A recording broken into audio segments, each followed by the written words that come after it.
Today's episode of Shawn'S Awful Podcast is sponsored by Xanax. I never tried it. I never really had the need to use it, but I hear great things. Xanax, because why not? It's 2020. Xanax. You'll see shit like this.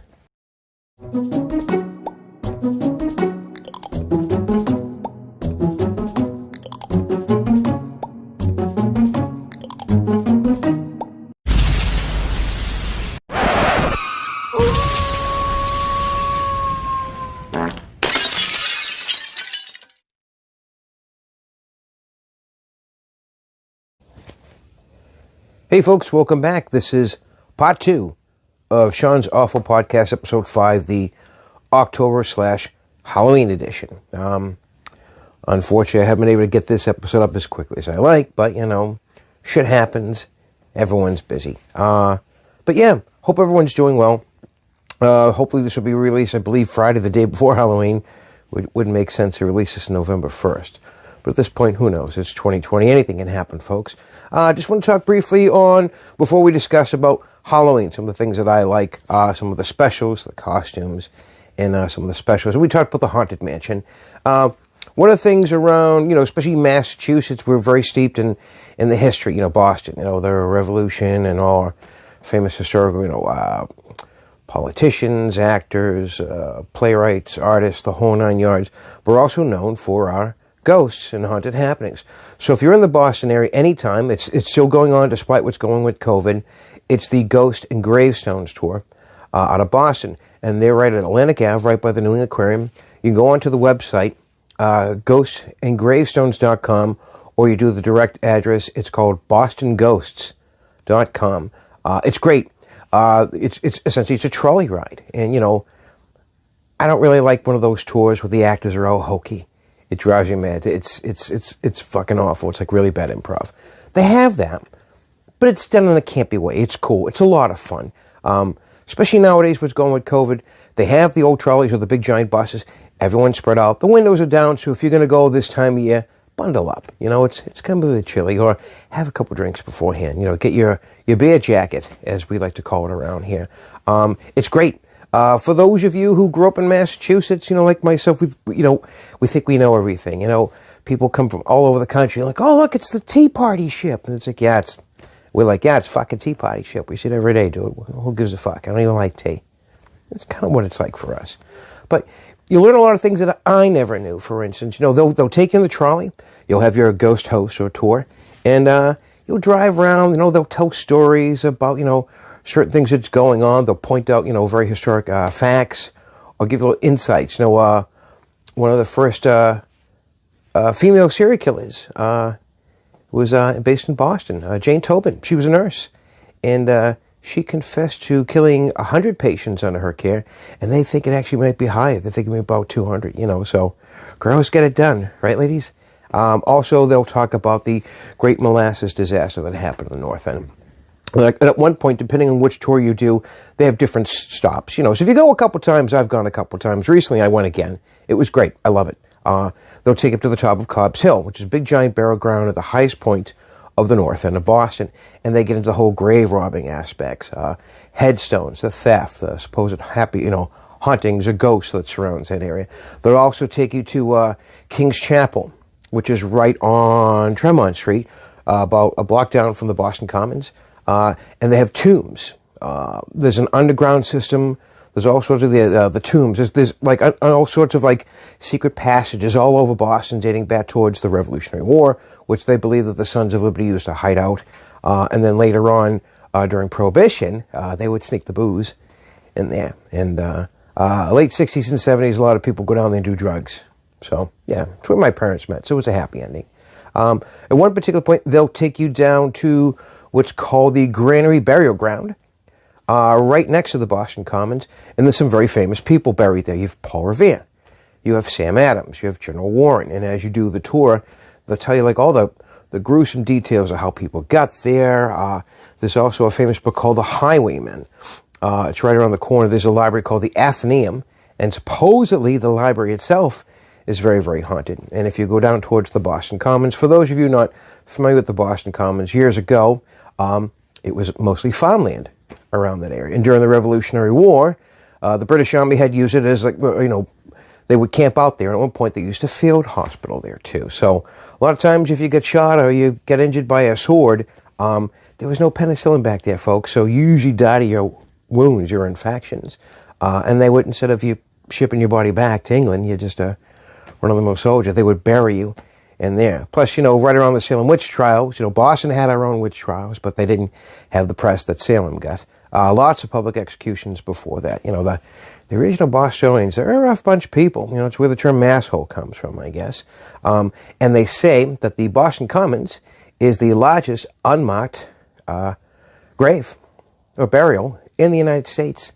They say that there's about approximately 40,000 bodies of bones believed to be buried underneath, perhaps more. It's very cool. It's very, very creepy. It's great for this time of year. And if you get a chance, go. Even if you don't like this stuff, go. It's something to fucking do. It's a lot of fun. You get to drive around with the trolley. You get to see Boston. Boston's a beautiful city at night. If you've never seen it, come down. And those of you who live there, sometimes you forget how nice the city is, and you also forget there's a lot of crazy people walking around the streets, too. But also a great place, to score some illegal drugs. It's a win-win, folks. You're going to get a great ride, and afterwards you can trip your balls off afterwards. So definitely check it out. Like I said, it's the Ghosts and Graveyards Tour. I highly recommend it. I know there are about 5 different cities all over the United States that have that, but check it out. Like I said, go on the website. Check it out. It's ghostsandgraveyards.com, or the direct site in Boston. It's bostonghosts.com. I think you guys are really going to like it. The information's here, but do check it out. And it's open year-round. You don't have to go Halloween. You can go 2 weeks after Halloween. You can go the day before Christmas. I'm pretty much sure they're open year-round, even the summertime. It's 2020. Why the fuck not? You can do whatever you want. Do it. Why get a chance? Why we can still go outside? Check it out. It's a lot of fun.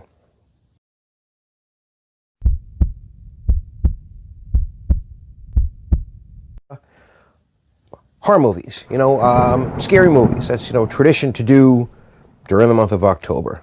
Especially nowadays where, there's not going to be trick-or-treating, folks. There's no fun Halloween parties. There's no, can't go to the bar and wear a costume that you put together 5 minutes before. It's just not going to happen. Well, it probably happen, but, you might get fucking sick. So just be careful out there. So, a lot of people think, horror movies, they think of the slasher movies, Friday the 13th, Halloween, Nightmare on Elm Street. Those movies. There's about 20 movies per franchise. And that's fine. Not really my cup of tea. I do enjoy it. I can appreciate the fact it's fun. It's harmless. It's mindless. But for me, some of my top horror movies, and some of them aren't even technically horror movies, they're scary movies. Now, for me, number one, I think hands down, The Exorcist. That came out in 1979, I believe, directed by William Friedkin. And that movie still freaks me the fuck out. And for those of you who don't know what it's about a woman whose daughter is throwing these crazy fits and tantrums. And at one point, a couple of people have died. So she consults someone from the Catholic Church, and they send these priests over, and they believe her to be possessed by some sort of ancient demon. So they perform an exorcism, henceforth the title, you guessed it, kids, The Exorcist. Still holds up. And if you go back on online and look up YouTube, when it first came out, it was one of those big blockbuster movies that came out. No one expected to be, but a lot of people were passing out. A lot of people were running out of the movie theaters. It really freaked people the fuck out. It's a great movie, The Exorcist. Check it out. It's streaming. I'm sure you can find it. But watch it at home. Watch it in the dark. Watch it with someone. It'll scare the shit out of you. It's fun. It's a fun scary. Speaking of fun, scary, Jaws, if you think about it. I guess it could be considered a thriller horror movie, but it still holds up the suspense. It's scary. It's scary shit. That's another movie that when it first came out, was a huge blockbuster. No one had any idea, and people freaked the fuck out. I remember it was almost a year before I go into a swimming pool. My aunt and uncle had an above-ground swimming pool. And I saw that movie when I was 7, and I was convinced the moment that I jumped into the pool, there'd be a fucking shark in there. And of course, my dad tried to explain that it's physically impossible. But, I was 7, and it's 40 years later on, I'm still fucking stupid. So, yeah, it is what it is. Also, let's see what else, another scary movie. Poltergeist, the original one. Another movie that I probably saw a little too young. that movie scares the shit out of me. For those who are not familiar, Poltergeist deals with a family living in California, and strange things happen, and the parents just don't know what to do, so they hire these paranormal investigators, and they realize that the house is in fact haunted and connecting to the other side. All these ghosts are focused on the youngest little girl, and they suck her in through the television. I don't want to spoil it too much for you, but it's really freaky. It still holds up, scares the shit out of me. Another scary horror movie, well, not really a horror movie, Silence of the Lambs, came out in 1990, starring Jodie Foster and the great Anthony Hopkins, based off of a series of novels, and introduced the character Hannibal the Cannibal Lecter. And again, for those of you who aren't familiar with this movie, another movie, classic movie, still holds up. There's a serial killer going on, and the FBI are trying to figure out who this guy is, who they could track them down. So they've already captured this one particular famous serial killer who was a psychiatrist who killed and ate his victims and cooked them in a fancy way. That is Hannibal the Cannibal Lecter. So they take an FBI trainee and send her to meet with him, and hopefully that he will give her a psychological profile. And they soon form some, it's really cool how they kind of develop that relationship, because he knows that she's being used and she has no idea, but he gives her the clues and she tracks down the killer. And the great thing about this movie is Anthony Hopkins is only on screen for about a total of a half hour. The movie's about over 2 hours long.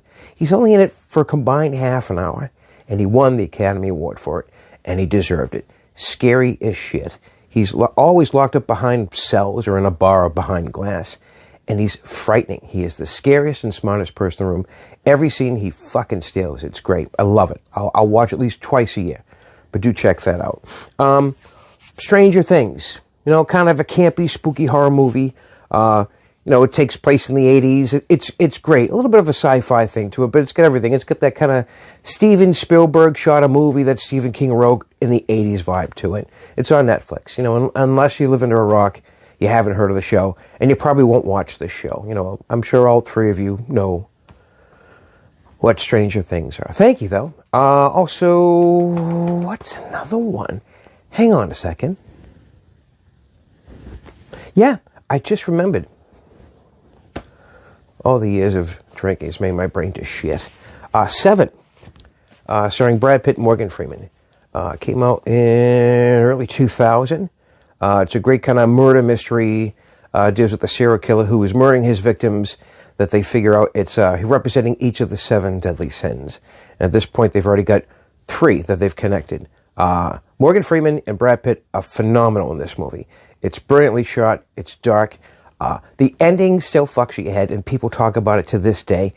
7, I do believe it's available on Netflix. It's on Amazon. Most of the shit that I'm talking about is old because I'm old. But you can download it, you can stream it, you can watch it. There's all tons of stuff that you guys can watch. Yeah, and I think we're going to take a quick break.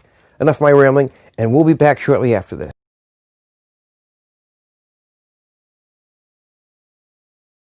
We'll see you guys soon. Be safe, be careful, and get ready for the next episode, which will be the November Thanksgiving edition. That's right, folks. The next 3 months is going to deal with holidays, because at this point, that's all there is to fucking look forward to. If they haven't canceled those just yet anyway. So, be good, be careful, and if you can't be careful, name it after me. So long.